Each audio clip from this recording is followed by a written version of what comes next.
bezala, 12 unitate ditu.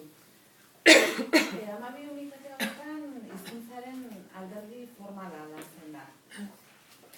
Ikaslearen liburuan erabili eta landu dituen hizkuntza tresnak sakonago eta sistematikoki landu ahal izango ditu eta barneratu. Horretarako ariketak eta gramatika laguntza eskaini dizkiogu. Gramatika azalpenak, aditz taulak, definabide taulak, adibideak.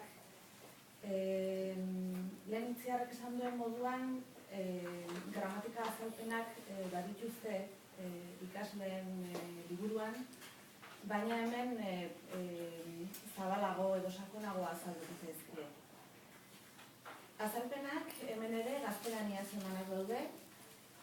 Kontuan izan behar dugu bakarrik ikastea ahalbidetzen duela metodo honek, eta ahalegin berezia egin dugu azalpenak ahalik eta ulerterazenak izan daitezen. Eta ikasleak bakarrik arituagatik ere modu autonomoan lan egin ahal izan dezan.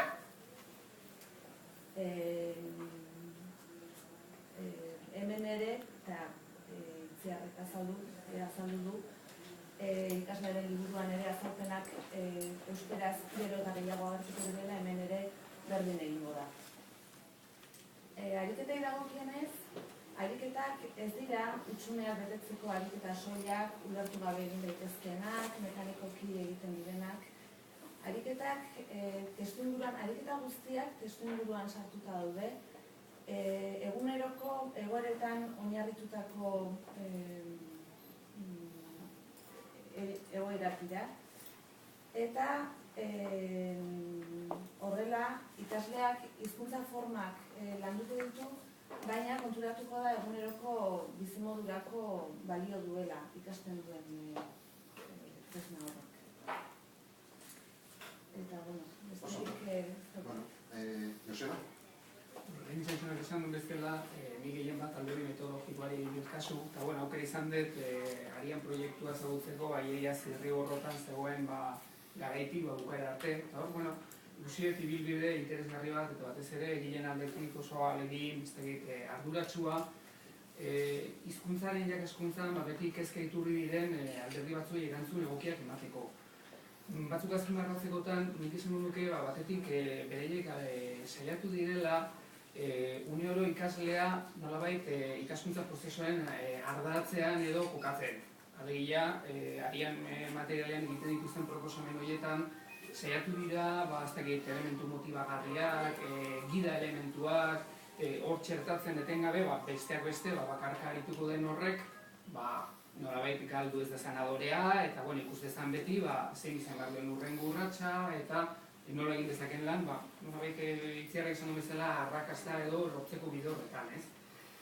Gainera, ez dakit, askotan azpimarratzen da, orain euskararen erronka nagusia erabilera dela, noski, eta ni uste hori ere oso buruan izan dutela proiektu garatzean, eta, ezagutzaren alderdiak, aipatu duten bezala, gramatika, lexikoa eta hor daude noski, horiek beharrezkoak dirako komunikaziorako, baina beti ere komunikazio helburuen arabera txertatzen edo lantzen saiatu dira. Eta nik uste dut, horarian liburuan dauden jarduera askotan, lortu dutela halako, ez dakit ez, irauli bat ematea orain arte oso maiz erabili izan diren beste irakasteko edo ikasteko moduei. Gero, alde horretatik, eta horrek pixkat ikuspegi didaktikoan gehiago sartuta, ibituzet beraiek esfortzu handia egin dutela ikaskuntzaren eta komunikazioaren arteko integrazioa edo bilatzeko. Zaila da, helburu komunikatiboak lehenesten ditugunean, batzutan ikaskuntza helburuak gelditzen dira bigarren maila batean, edo kosta egiten da, hori dena aldi berean aurrera eramatea, edo gutxienez ikasleari kosta egiten zaio, kaso egitea hiztegiari, gramatikari, testuari eta komunikazioari. Eta nik uste beraiek proposatu dituzten jardueretan eta jarduera horien diseinuan sartu dituztela oso elementu baliagarriak entzutzen ere horretarako. Komunikazioatik abiatu eta gero ikaskuntzako elementuak edo hori integratzen joateko. Eta hor gakoan erustez da, gakoa dira lanerako prozedurak. Oso prozedura sistematikoak, egituratuak, zainduak, nire ustez oso oinarri sendoetan oinarrituak proposatu dituzte. Eta, egin dituzten proben edo arabera ematen du, ikasleentzat baliagarriak direla, baita bakarka ere nolabait ibilbide hori egiten joateko.